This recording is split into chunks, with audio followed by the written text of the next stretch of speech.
En le retournant, elle découvre une image qui va déclencher l'une des chasses à l'homme les plus intenses de la décennie.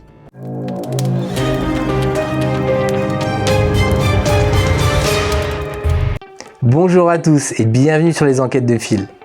Avant toute chose, je voulais profiter de quelques secondes pour vous remercier d'être de plus en plus nombreux à rejoindre notre communauté. Si vous aimez les vidéos que je vous propose, n'hésitez pas à liker. Et si vous venez ici pour la première fois, n'hésitez pas à vous abonner. Installez-vous confortablement, nous allons démarrer avec une affaire trépidante. Il s'agit de l'affaire Tara Koliko. Une jeune femme qui a disparu du jour au lendemain et dont la traque a duré plusieurs décennies. Nous allons voir ensemble le dénouement plutôt inattendu de cette affaire. Nous sommes le 20 septembre 1988, au Nouveau-Mexique. Le ciel est d'un bleu pur, presque insolent, comme il sait l'être dans ces régions désertiques. Tara Koliko, 19 ans, est l'image même de la vitalité. Elle est belle, sportive, promise à un avenir brillant. On pourrait facilement l'imaginer comme l'héroïne d'un de ces films où la vie semble parfaite. Elle étudie pour devenir enseignante ou psychologue. Elle adore le tennis. Et ce matin-là, elle décide de partir faire son tour de vélo quotidien sur la route 47. Sa mère, Patty Doyle, a une intuition. Une de ces prédictions silencieuses que seules les mères ressentent au creux de l'estomac. Elle propose à Tara de l'accompagner. Mais Tara, avec son sourire désarmant et cette indépendance qui la caractérise, lui répond de ne pas s'inquiéter. Elle lui demande même, avec une pointe d'humour, de venir la chercher en voiture si elle n'était pas rentrée pour midi, au cas où elle aurait une crevaison. Ce seront ses dernières paroles. Tara part donc avec son vélo de course rose, ses écouteurs sur les oreilles, écoutant probablement une cassette de l'époque, dévorant les kilomètres sous le soleil. Elle est radieuse, mais sur cette route 47, le danger ne vient pas du relief ou de la chaleur. Le danger rôde dans un rétroviseur. Plusieurs témoins rapporteront plus tard avoir vu un pick-up de couleur claire suivre la jeune femme de très près. Un prédateur patient, observant sa proie, attendant le moment où la route s'isole, là où les habitations se font rares et où les cris se perdent dans le vent du désert. Midi sonne. Patty, fidèle à la promesse faite à sa fille, prend la route. Elle parcourt le trajet habituel de Tara, s'attendant à la voir arriver en pédalant, un peu essoufflée mais souriante. Elle ne voit rien. Elle fait un deuxième tour, puis un troisième. Le silence de la route devient assourdissant. L'inquiétude se transforme en une panique froide. Elle finit par retrouver des morceaux du baladeur de Tara, éparpillés sur le sol, ainsi qu'une cassette. Et c'est tout. Le vélo rose a disparu. Tara a disparu. C'est ici que commence notre voyage dans l'un des mystères les plus sombres de l'histoire américaine. Pour une communauté, pour sa famille, le temps s'est arrêté à cet instant précis. On imagine Tara luttant, espérant qu'un visage familier apparaisse à l'horizon. Mais la route est restée désespérément vide. Ce que nous allons découvrir ensemble dans les minutes qui suivent, c'est que la disparition n'était que le début du cauchemar. Une photo, découverte des mois plus tard sur le parking d'un supermarché en Floride, va venir tout remettre en question et hanter nos nuits. 9 mois de recherche, jusqu'à la découverte un jour d'une photo laissée sur un parking qui va glacer le sang de l'Amérique. Le 15 juin 1989, en Floride, le soleil tape fort sur le parking d'un supermarché. Une femme remarque un objet rectangulaire posé face contre terre sur le bitume, à l'endroit exact où un van de marque Toyota, blanc et sans fenêtre, était garé quelques instants plus tôt. Elle ramasse l'objet, c'est un Polaroid. En le retournant, elle découvre une image qui va déclencher l'une des chasses à l'homme les plus intenses de la décennie. Sur la photo, dans ce qui semble être l'arrière d'un véhicule sombre et exigu, 2 personnes sont allongées sur des couvertures. Une jeune femme et un jeune garçon. Ils sont ligotés, leur bouche entravée par un ruban adhésif noir, et leurs expressions traduisent une détresse profonde. Le cadrage est serré, presque étouffant. La lumière est blafarde. On y voit à côté de la jeune femme un exemplaire du livre My Sweet Audrina de V.C. Andrews, un roman dont l'héroïne cherche à retrouver ses souvenirs et son identité. Le lien avec Tara Calico est fait presque immédiatement. La jeune femme sur le cliché présente une ressemblance frappante avec Tara. La même structure osseuse, la même mèche de cheveux et surtout une cicatrice sur la jambe identique à celle que Tara s'était faite lors d'un accident de voiture des années plus tôt. Pour Patty Doyle, la mère de Tara, cela ne fait aucun doute, c'est bien sa fille. Elle reconnaît son regard, ce mélange de peur et de résilience. Elle est convaincue que Tara est vivante quelque part, retenue captive, et que ce Polaroid est un message, une preuve de vie jetée comme une bouteille à la mer. Le FBI entre en scène. La photo est analysée sous toutes les coutures par les experts de Polaroid et de Scotland Yard. Les conclusions sont contradictoires. Certains affirment que la photo a été prise récemment sur une pellicule sortie en 89 et d'autres doutent de l'identité de la jeune femme.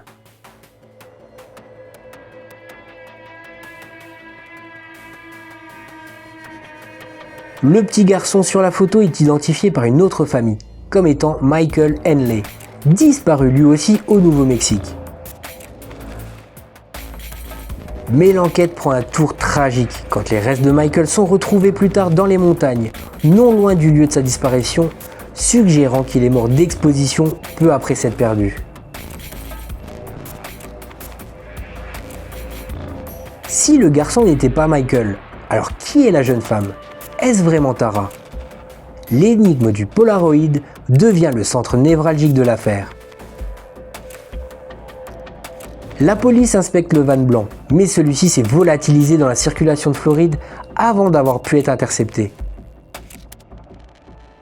Le livre posé sur la couverture devient un indice psychologique. Pourquoi ce livre-là?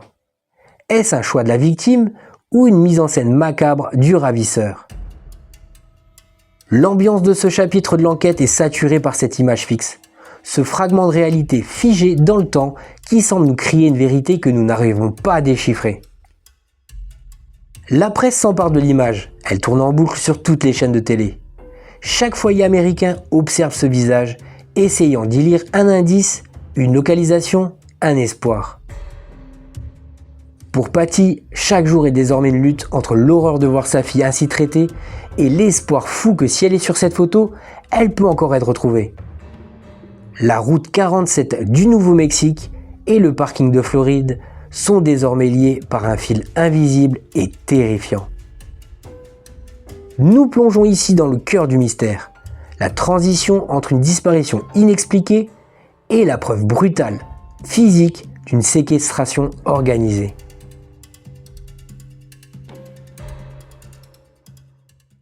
L'Amérique entière a les yeux fixés sur cette photo trouvée en Floride.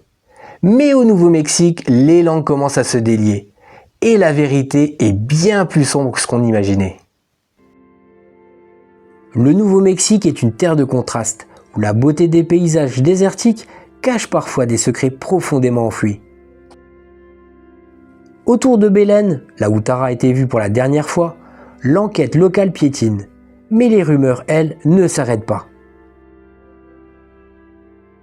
La route 47, ce ruban de goudron que Tara parcourait chaque matin, n'était pas aussi désertique qu'on pouvait le penser. Pour comprendre ce qui est arrivé à cette jeune femme, il faut s'immerger dans l'atmosphère de cette petite communauté de l'époque, où tout le monde se connaît, mais où le silence est souvent la règle d'or. Très vite, des témoignages concordants font état d'un pick-up Ford de couleur claire, peut-être blanc ou gris clair, muni d'un surélévateur de toit. Ce véhicule aurait été vu en train de suivre Tara de très près. Certains témoins affirment même que le conducteur semblait s'amuser à l'effrayer, en se rapprochant dangereusement de son vélo de course rose. Mais le plus troublant reste les révélations tardives concernant l'implication possible de fils de notables locaux.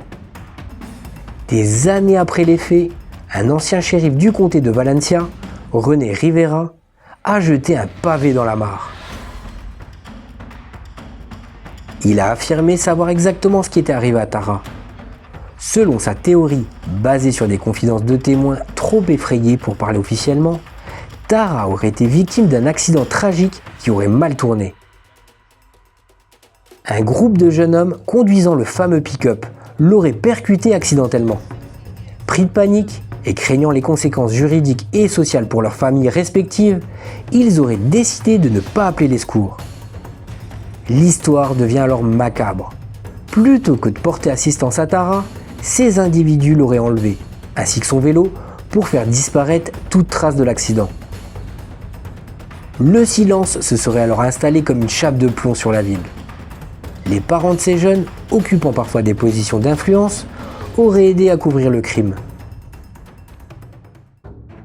Cette piste locale vient percuter violemment la théorie du Polaroid de Floride.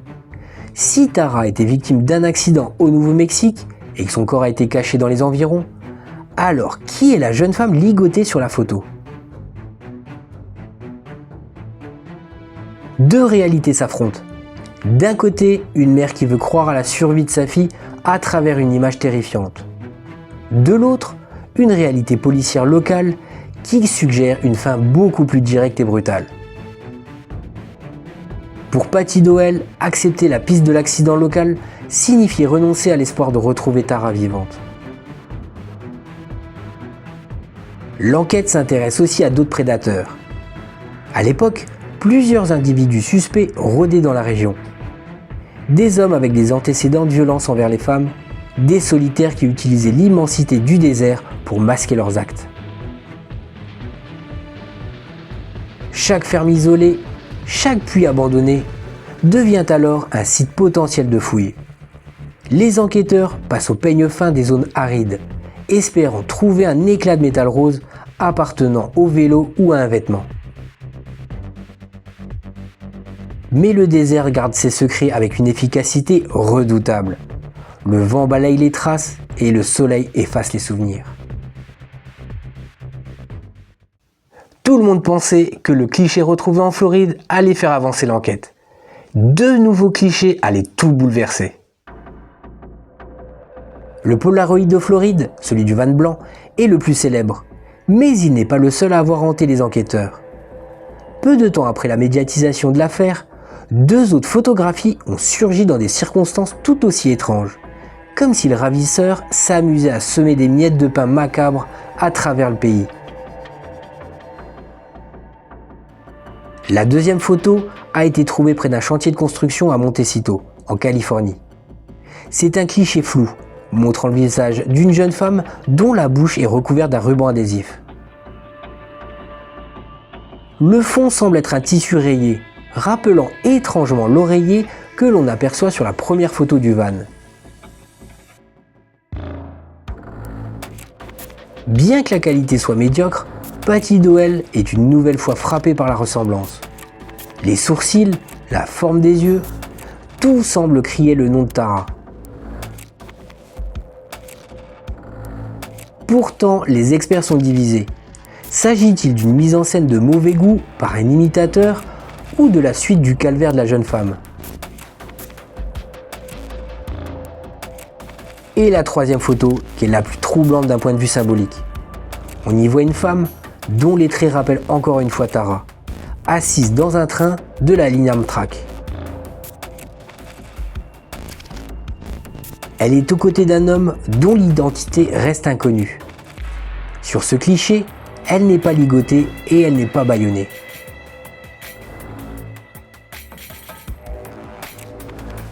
Elle semble simplement être là, perdue dans ses pensées, ou peut-être sous l'emprise d'une substance. Cette photo a ouvert une porte vers une théorie différente. Et si Tara n'était pas enfermée dans une cave, mais forcée de suivre son ravisseur dans une errance sans fin à travers les États-Unis? Le FBI a passé des mois à analyser ces 3 morceaux de papier. Les tests sur la pellicule ont confirmé que les photos étaient récentes, mais le lien formel entre elles n'a jamais pu être établi avec une certitude de 100%.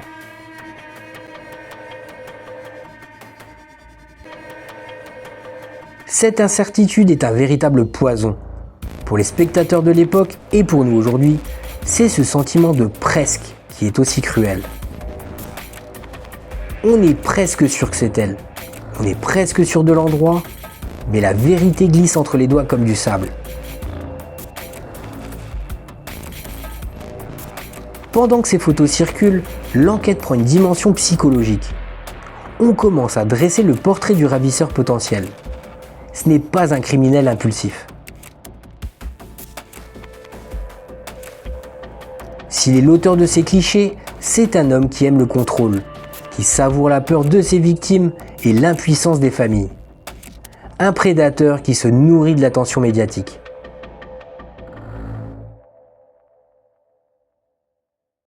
Cette période de l'enquête est marquée par une attente insoutenable. Chaque coup de téléphone au commissariat pourrait être le bon. Chaque signalement d'un van blanc ou d'une jeune femme brune dans un train déclenche des déploiements de forces massifs. Mais à chaque fois, le soufflet retombe. Les pistes s'évaporent dans le brouillard des témoignages contradictoires. La Floride, la Californie, le Nouveau-Mexique, la zone de recherche est devenue trop vaste et trop diluée.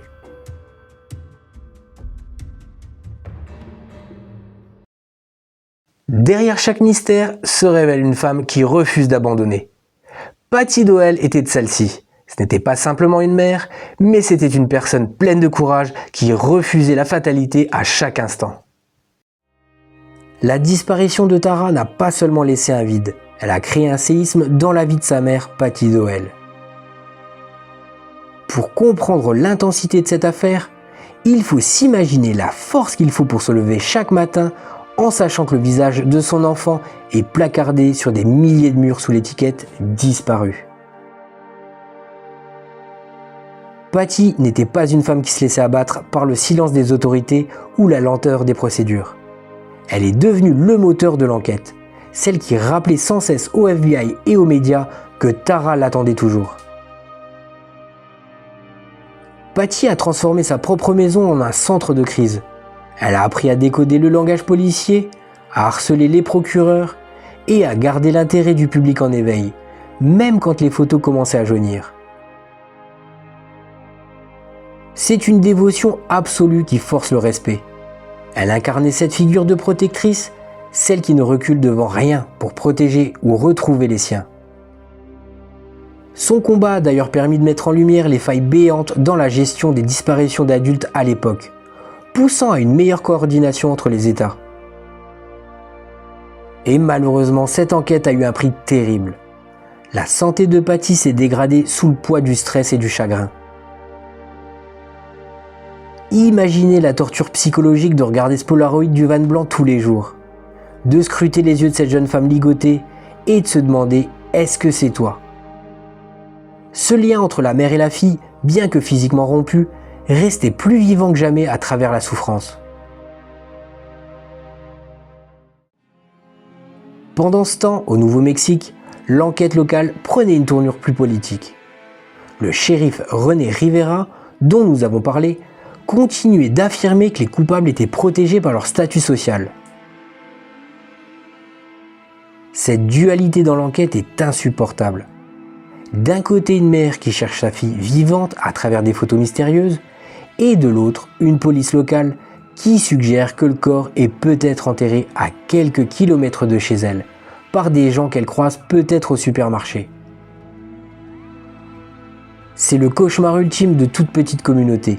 L'idée que le monstre n'est pas un étranger dans un van, mais le voisin d'à côté. Pour Patty, le combat s'est arrêté en 2006 lorsqu'elle est décédée sans avoir jamais obtenu la réponse finale. Elle est partie avec cette image du Polaroid gravée dans le cœur. Mais son héritage demeure.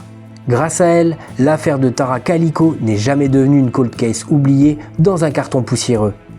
Elle a forcé le monde à regarder l'horreur en face et à ne pas détourner les yeux.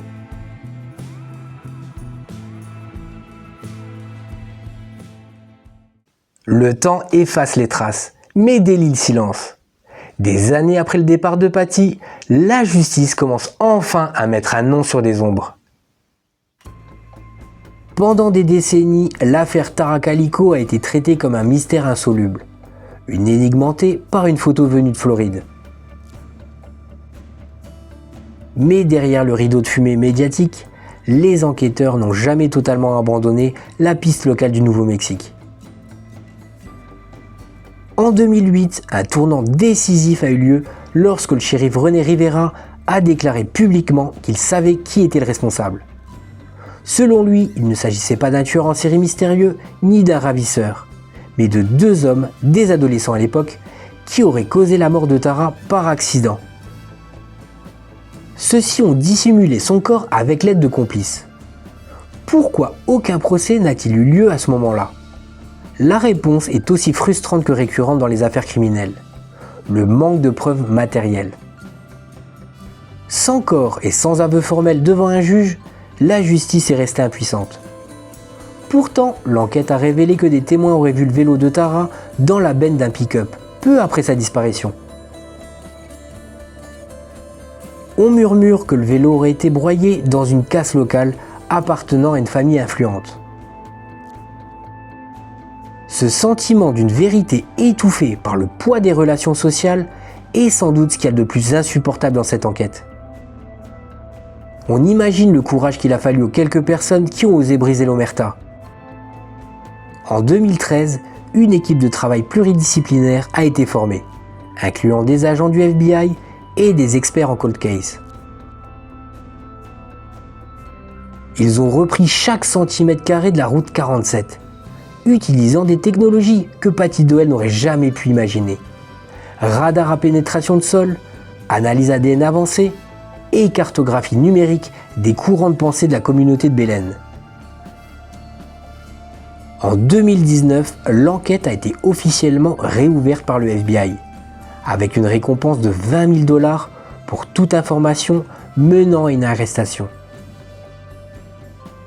Cet acte n'était pas symbolique, il marquait la conviction des autorités que les coupables étaient toujours en vie et que la vérité était à portée de main. Puis un coup de théâtre est survenu en 2023. Les autorités ont annoncé qu'un suspect avait été identifié et que l'affaire était sur le point d'être résolue, bien qu'aucun nom n'ait été immédiatement rendu public pour protéger l'intégrité de la procédure. Cette annonce a fait l'effet d'une décharge électrique. Après 35 ans de brouillard, la justice semblait enfin sur le point de rattraper ceux qui pensaient avoir réussi le crime parfait. La science moderne apporte une lueur d'espoir, mais elle souligne aussi la tragédie du temps perdu. Si ces techniques avaient existé en 88, si le témoignage du pick-up avait été pris au sérieux dès la première heure, Paty aurait pu enterrer sa fille dignement. L'annonce de 2023 n'est pas qu'un effet d'annonce. Le FBI commence à ajouter les pièces du puzzle petit à petit. Depuis l'annonce fracassante du procureur en 2023, les détails ont commencé à filtrer sur l'identité de ceux qui étaient dans le viseur de la justice. On ne parle plus de suspects anonymes, mais de noms qui ont hanté Belen pendant des décennies. Lawrence Romero Jr. et ses complices présumés. Bien que Romero Jr. soit décédé avant d'avoir pu répondre de ses actes devant un tribunal, l'enquête s'est concentrée sur ceux qui l'ont aidé à couvrir ce crime. Des mandats de perquisition récents ont visé des résidences privées où le fameux vélo rose aurait pu être aperçu pour la dernière fois. L'objectif actuel du FBI est clair, transformer les preuves d'ADN collectées sur la route 47 en une condamnation pour les complices encore vivants qui ont participé à la dissimulation du corps. La conclusion technique de l'affaire penche désormais vers un scénario précis. Tara a été percutée accidentellement, puis emmenée de force par des jeunes hommes paniqués qui ont bénéficié de la protection des parents influents au sein de la police locale. Le Polaroid de Floride, lui, est officiellement écarté des preuves centrales du dossier. Les experts s'accordent aujourd'hui pour dire qu'il s'agissait d'une ressemblance troublante mais fortuite. Un bruit médiatique qui a détourné l'attention de la scène du crime réel pendant trop longtemps. Cette affaire nous laisse une leçon brutale sur l'importance des premières 48 heures et sur les ravages du silence communautaire. Tara Calico n'a pas été victime d'un monstre de passage, mais d'une série de lâchetés locales qui ont duré plus de 30 ans. Aujourd'hui, l'enquête est considérée comme résolue sur le plan des faits par de nombreux enquêteurs, même si le procès final se fait attendre. La justice a rattrapé le temps. Le nom de Tara Calico n'est plus seulement synonyme de mystère, il est devenu le symbole de la persévérance. Mes chers amis, cette enquête sur Tara Calico touche à sa fin. N'hésitez pas à m'indiquer en commentaire votre ressenti, likez et abonnez-vous. On se dit à très vite, prenez soin de vous.